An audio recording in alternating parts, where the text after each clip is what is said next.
I am the Tofu Golem. Please enjoy the video. You start by opening the Google Drive app and confirming you're in the right account.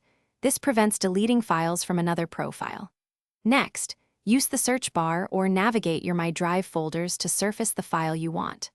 Once visible, press and hold a file to enter selection mode. This gives you control to pick multiple items quickly. Make sure thumbnails and file names match what you intended to remove so you don't delete the wrong document. With files selected, you can tap extra items to build your deletion set, selecting multiple speeds the process. Once ready, tap the trash icon. This moves items into trash rather than permanently erasing them, which is safer.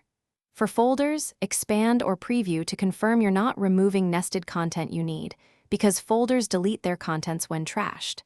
After trashing, check the trash folder to ensure everything was captured correctly. To finish, open trash and either restore items or permanently delete them by choosing empty trash.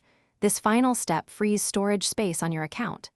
Remember that items auto-delete after 30 days, so act sooner if you need the space.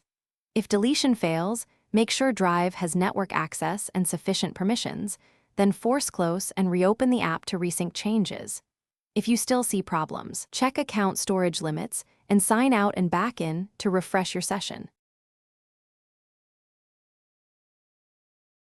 Thanks for watching. Consider subscribing if we helped you today.